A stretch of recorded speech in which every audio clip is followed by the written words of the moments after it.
તથ્ય પટેલ સામે આજે કોર્ટમાં ચાર્જ ફ્રેમ થશે। સુપ્રીમ કોર્ટના આદેશ બાદ કાયદાનો ગાડીઓ કસાશે।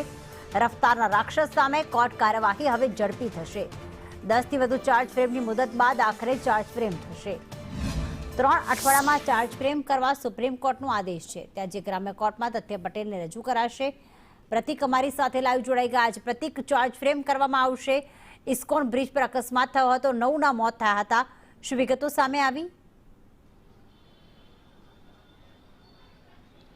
પ્રીતિ, રફતારનો રાક્ષસ તથ્ય પટેલની સામે આજે કોર્ટમાં ચાર્જ ફ્રેમ થશે। અગાઉ તેની સામેના કેસ છે તેની સામે ગુનો બને છે તેવું પ્રાઇમા ફેસી નક્કી થયા બાદ હવે સુપ્રીમ કોર્ટે આદેશ આપ્યો છે તેની સામે ચાર્જ ફ્રેમ કરવા માટેનો। આ જ કારણથી આજે અહીંયા કોર્ટની અંદર તેના સામે ચાર્જ ફ્રેમ કરવામાં આવશે। આ સાથે જ વાત કરવામાં આવે તો ઇસ્કોન બ્રિજ પર તેણે બેદરકારીપૂર્વક વાહન ચલાવીને 9 લોકોની હત્યા કરી હતી, મોત નિપજાવ્યા હતા અને આ જ કારણથી તેની સામે ગુનો દાખલ કરવામાં આવ્યો હતો।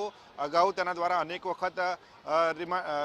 વખત તેણે જામીન મેળવવા માટે અરજી કરી છે, પરંતુ તેની જામીન અરજી નામંજૂર કરવામાં આવી હતી અને હવે આખરે સુપ્રીમ કોર્ટ દ્વારા તેની સામે ચાર્જ ફ્રેમ કરવા માટે આદેશ આપવામાં આવ્યો છે। 3 અઠવાડિયામાં ચાર્જ ફ્રેમ કરવા માટેનો આદેશ આપવામાં આવ્યો છે, જેના કારણે આજે તથ્ય પટેલની સામે કોર્ટમાં ચાર્જ ફ્રેમ કરવામાં આવશે। ગ્રામ્ય કોર્ટની અંદર ચાર્જ ફ્રેમ કરાશે। સૌથી મહત્વનું એ છે કે આજે જ્યારે તેની સામે ચાર્જ ફ્રેમ કરવાના છે ત્યારે આ જે તથ્ય પટેલને વિડીયો કોન્ફરન્સના માધ્યમથી કોર્ટમાં રજૂ કરવામાં આવી શકે છે, કારણ કે અનેક વખત કોર્ટમાં એવું બન્યું છે જ્યારે કોર્ટમાં હાજર કરતા તેની સામે લોકોએ નારાજગી વ્યક્ત કરી છે અને આ જ કારણથી તેને વિડીયો કોન્ફરન્સથી પણ કોર્ટમાં હાજર કરવામાં આવી શકે છે। આ સાથે જ વાત કરવામાં આવે તો સુપ્રીમ કોર્ટે ચાર્જ ફ્રેમ કરવા માટે 3 અઠવાડિયાનો સમય આપ્યો હતો અને આ 3 અઠવાડિયાની અંદર જ ચાર્જ ફ્રેમ કરવા માટે કહ્યું હતું, જેના કારણે આજે તેના સામે ચાર્જ ફ્રેમ થશે અને તેની સામેનો કેસ છે તે કાયદાકીય રીતે આગળ વધશે। અગાઉ તેના સામે કેસ બને છે તેવું પુરવાર થઈ ચૂક્યું છે, ચાર્જશીટ કરી હતી પોલીસે, તેના કારણે